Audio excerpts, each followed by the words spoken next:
नमस्कार साथियों, स्वागत है आप सभी का आपकी अपनी पाठशाला पर। मैं हूं अंकित अवस्थी और हाल ही में चर्चा एक बड़ी और वो चर्चा है ईरान और अमेरिका के इस जंग में।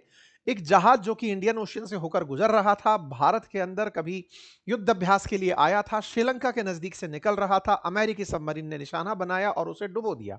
नाम था उसका IRIS देना, जिसे पानी में डुबो दिया गया। लगभग 100 लोगों के मारे जाने की न्यूज निकल कर आई। तमाम प्रकार के सवाल उठे कि ऐसे भारत के नजदीक के जल में एक निशाना होता है, एक सबमरीन हमला करती है और भारत मदद नहीं करता। लेकिन ये मदद की खबर फैल ही रही होती है। इस बीच में एक दूसरी सुर्खी बनती है और वो सुर्खी ये है कि भारत ने ईरान के एक युद्धपोत को अपने कोची बंदरगाह पर रुकने की जगह दे दी है। बैक टू बैक, एक तरफ जहां पहले सवाल ये थे कि आपने मदद नहीं भेजी, वहीं दूसरी तरफ खबर यह आती है कि भारत ने एक ईरानी युद्धपोत को न केवल अपने यहां शरण दी है, बल्कि उनके कैडेट्स को भी अपने साथ सुरक्षित रख लिया है। यह खबर जैसे ही बाहर निकल कर आती है, इस खबर के मायने निकाले जाने शुरू होते हैं कि क्या ये हमने ऐसा करके अमेरिका को चुनौती दी है? क्या भारत अब अंतर्राष्ट्रीय दबाव में आ गया है कि हमें मदद करनी चाहिए थी, अब तक हमने क्यों नहीं की? इस सारी घटना पर हम आज के सेशन में जिक्र करेंगे और अमेरिका जो तैयारी में है ईरान को अधिकतम नुकसान पहुंचाने की, वो इस पर क्या एक्शन लेगा।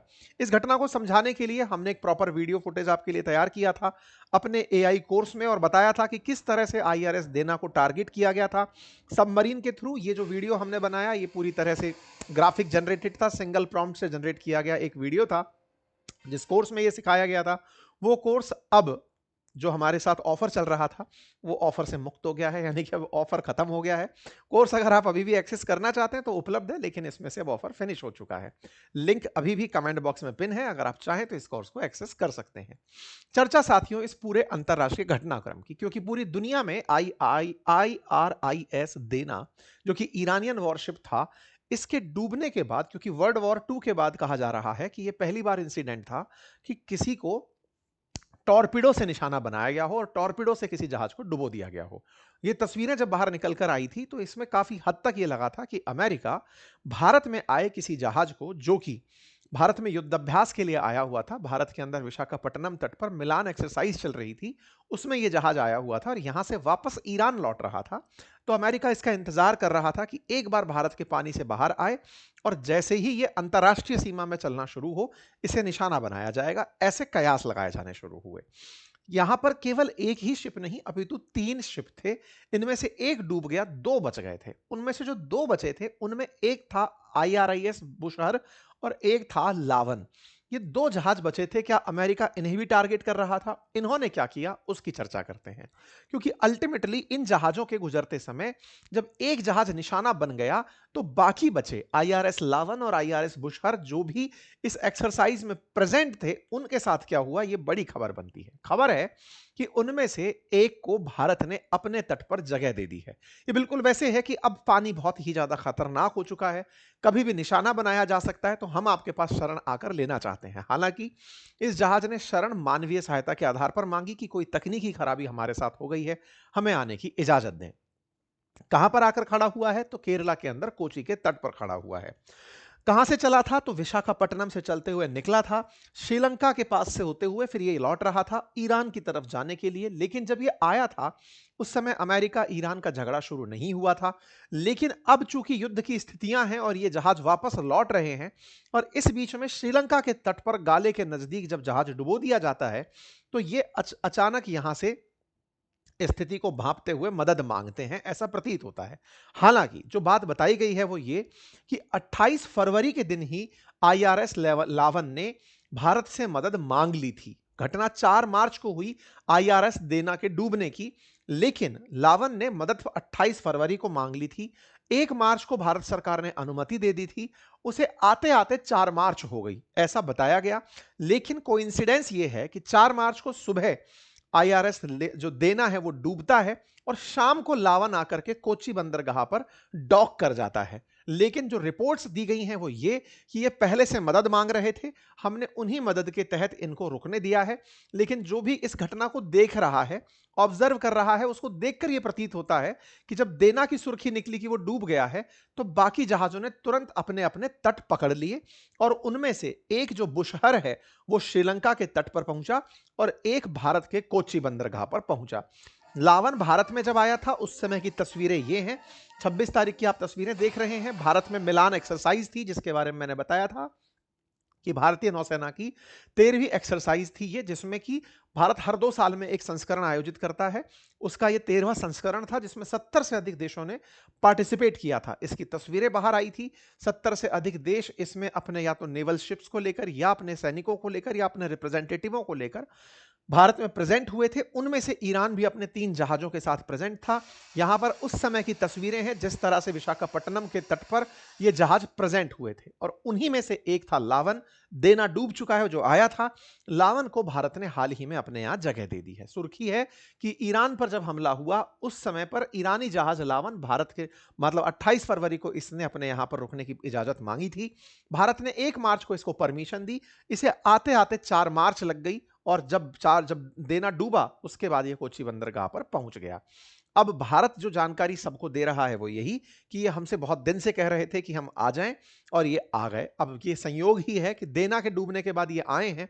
तो फील ये होता है कि देना के डूबने के बाद में इन्हें लगा कि अब चलकर हमें डॉक कर लेना चाहिए। स्थिति भयानक हो चुकी है। अमेरिका ने इसे अपनी बड़ी उपलब्धि करार दिया था कि साहब हमने एक जहाज जो निकला था भारत के जल से उसे यहां पर टारगेट करके निशाना बना दिया है। इस बात को लेकर हालांकि 4 तारीख को भारत में काफी ज्यादा राजनीतिक बयानबाजी हुई थी। अपोजिशन की तरफ से सरकार से सवाल किए जा रहे थे कि आपने अपने यहां एक्सरसाइजेज में आए हुए जहाज को जब यहां से लौट रहा था उसको इस तरह मरता छोड़ दिया। आपने उसके लिए कोई प्रतिक्रिया नहीं दी। आपने अमेरिका से कोई सवाल नहीं किया। सवाल यह पूछा गया अपोजिशन के द्वारा कि आपने श्रीलंका तक में मदद नहीं भेजी। जब कांग्रेस ने यह सवाल पूछे तो इस पर अगले दिन बीजेपी का पलटवार आया। बीजेपी ने अपनी तरफ से जवाब में कहा कि इंडियन ओशन इतना सा ही नहीं है। इंडियन ओशन बहुत बड़ा है और कई देशों की प्रॉक्सिमिटी से होकर गुजरता है।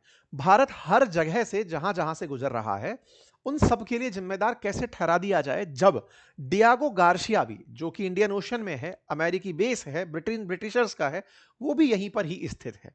जहाज जहां गिरा वो भारतीय तट से 250 नॉटिकल माइल दूर था। 250 नॉटिकल माइल से कम दूरी पर तो हमारे से कई देश हैं। हमारे श्रीलंका उससे नजदीक है, मालदीव्स उससे नजदीक है और तो और हमारे उतनी दूरी पर लगभग इंडोनेशिया, म्यांमार, थाईलैंड ये सब पड़ते हैं। तो हम किस किस की जिम्मेदारी लें? इस तरह से नॉट अवर बिजनेस टाइप का एक मैसेज आया कि हमारे तट से जब ये ऑलरेडी इतना नॉटिकल माइल दूर है, इससे कम दूरी पर हमारे लिए मालदीव्स है, इससे कम दूरी पर हमारे लिए मतलब ये तमाम जगह हैं। Seychelles sorry Thailand 260 nautical miles per है, इंडोनेशिया तो हमसे 92 नॉटिकल माइल्स पर है, म्यांमार तो हमसे और कम दूरी पर है। तो ऐसी जगह पर अगर कोई घटना घटती है तो उसके लिए भारत आंसरेबल कैसे हो सकता है? और रही बात इसकी कि जब ईरान के वॉरशिप ने हमें डिस्ट्रेस कॉल भेजा तो हमने तुरंत प्रभाव से अपना एयरक्राफ्ट वहां भेज दिया था हेल्प के लिए।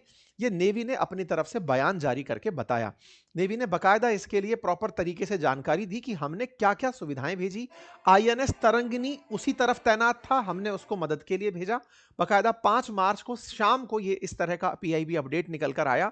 जब पूरे दिन भर इस तरह की बहुत बातें होली तो चर्चा निकल कर आई कि जब देना ने हमें एमआरसीसी कोलंबो के नजदीक वार्निंग साइन भेजा तो हमारी तरफ से जो कि गाले के बिल्कुल नजदीक था तो श्रीलंका ने उस पर तुरंत प्रभाव से रेस्पॉन्स दिया और भारत की नेवी ने अपनी तरफ से long range maritime petrol aircraft को 10 बजे ही 4 मार्च को भेज दिया था श्रीलंका की तरफ। और इसने कई ड्रॉपेबल लाइफ राफ्ट साथ में लेकर गया था जिनसे कि इमीडिएट डिप्लॉयमेंट करके लोगों को बचाया जा सके। हमारा आईएनएस तरंगिणी वहीं पर चल रहा था, विसिनिटी में था, तो उसे भी हमने रेस्क्यू एफर्ट्स के लिए भेज दिया था जो 4 मार्च को शाम 4 बजे उस तरफ पहुंच गया था। तो भारत सदैव इस तरह की चीजों के लिए तैयार रहा है। और आईएनएस इक्षक जो सेल कर रहा था कोची के नजदीक वो भी मिसिंग पर्सनल्स को ढूंढने के लिए उस क्षेत्र में, श्रीलंका के क्षेत्र में पहुंचा था। भारत की तरफ से यह बयान आया लेकिन इस बात पर खूब बीजेपी कांग्रेस हुआ। बीजेपी ने बढ़िया तरीके से अपने आंसर्स को लिखते हुए कांग्रेस को ब्लेम किया कि भैया तुम केवल देश की इज्जत को मतलब चैलेंज करना चाहते हो। भारत पूरी तरह से अंतरराष्ट्रीय चीजों में नियमों के अनुसार जो संभव है वो मदद भेज रहा है। हमें इस तरह से दिखाने की आवश्यकता नहीं होनी चाहिए। खैर ये सारी चीजें जो निकल कर आई कांग्रेस के ऊपर, बीजेपी अगले दिन जब हमलावर हुई तो उस हमलावर स्थितियों में एक और जो पॉजिटिव चीज निकल कर आई वो ये कि श्रीलंका ने उन लोगों को जो यहां पर पीड़ित थे, घायल थे, डूब रहे थे, उनमें से कुछ लोगों को बचा लिया था। 32 ईरानियन सेलर्स को बचा लिया था। श्रीलंका ने अंतर्राष्ट्रीय जल में डूबते हुए जहाज से जिन लोगों को बचाया, उन्हें अपने यहां शरण दी। इतना ही नहीं, एक जहाज IRIS बुशहर भी उसी तरफ से निकल रहा था जो ईरान का था। उसने भी डिस्ट्रेस कॉल भेजा श्रीलंका के पानी में कि साहब मुझे शरण दे दीजिए, क्योंकि घटना देना के साथ हो गई है। तो श्रीलंका सरकार ने उसे भी तत्काल प्रभाव से अपने यहां रुकने की इजाजत दी। श्रीलंका का यह कदम सराहनीय है। श्रीलंका ने अपने आप को गुटनिरपेक्ष बताते हुए कहा कि हम तटस्थ हैं, युद्ध में किसी की तरफ नहीं है, लेकिन अंतर्राष्ट्रीय कानूनों से बंधे हैं। अगर कोई जहाज हमसे मदद मांगता है डॉक करने की, तो हमने उसे दिया। और श्रीलंका ने इस तरीके से जो 3 जहाज थे, उनमें से एक जहाज भारत में है तो एक जहाज श्रीलंका में है, और बकायदा उसने उनको अपने यहां जगह दी। ये श्रीलंका के राष्ट्रपति ने बताया।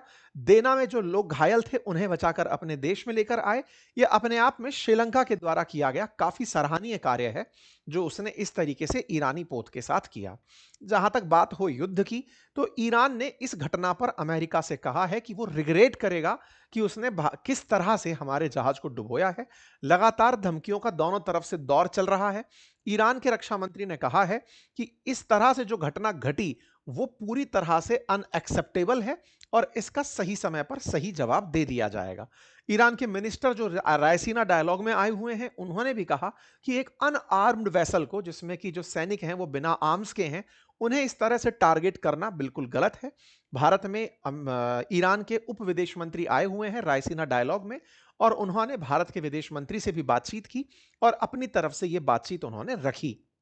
भारत के अंदर रायसीना डायलॉग का 11वां संस्करण चल रहा है, जिसमें इस तरह से तमाम नेता आए हुए हैं और जो भारत के अंदर अपना पक्ष यहां पर रखते हुए पाए गए हैं। ठीक है साहब। इंडिया मतलब ईरान के मिनिस्टर ने भी ये कहा कि India must ask US why it is targeting Iranian ship in Indian ocean. तो बोले आपको अमेरिका से कहना चाहिए कि आप ईरानियन शिप्स को क्यों टारगेट कर रहे हैं। कुल जमा करके भारत के विदेश मंत्री का बयान आता है, और भारत के विदेश मंत्री ने यूएन क्लॉज को मानते हुए अंतरराष्ट्रीय जलों में भारत की तरफ से जो ह्यूमैनिटेरियन असिस्टेंस है उसको भेजने की बात कही कि हम ये सब क्यों भेज पाते हैं। साथ ही साथ ये बात भी बताई कि भारत का स्टैंड क्या है। भारत अंतरराष्ट्रीय जल में जब किसी देश ने हमसे मदद मांगी, हमने उनको अपने यहां रुकने की इजाजत दी। जब हमारे सामने परेशानियां आई तो हमने रिजॉल्व करने के लिए अपनी सेना को वहां भेजा। भारत ने जो किया वो सबके सामने है। तो भारत सरकार अपने स्टैंड को अब पब्लिक के सामने रख चुकी है कि ईरान के जहाज को हमने मरता हुआ नहीं छोड़ा, हमने शरण दी है। तो उम्मीद है कि आप लोगों के सामने यह जानकारी स्पष्ट हो गई हो। रही बात अमेरिका अब इस पर क्या करेगा, वो ईरान के लीडर्स, नेवी, मीडिया उनके बारे में बयान देते हुए घूम रहे हैं कि अब उनका कुछ नहीं बचा है, और हमले की धमकी देते हुए कहा है कि हम ईरान पर अब तक का सबसे बड़ा हमला करेंगे। तो देखते हैं क्या कुछ होता है। जो भी अपडेट्स आते हैं आप तक जरूर पहुंचाए जाएंगे। फिलहाल के लिए इतना ही। चैनल पर नए हैं तो सब्सक्राइब कर लीजिए। अब अगर आपने कोर्स डिस्काउंटेड नहीं लिया है और फिर भी चाहते हैं कि ये चीज आप सीखें, तो जाइए, लिंक कमेंट बॉक्स में पिन है और जाकर के आप उसे ज्वाइन कर सकते हैं। Thank you so much.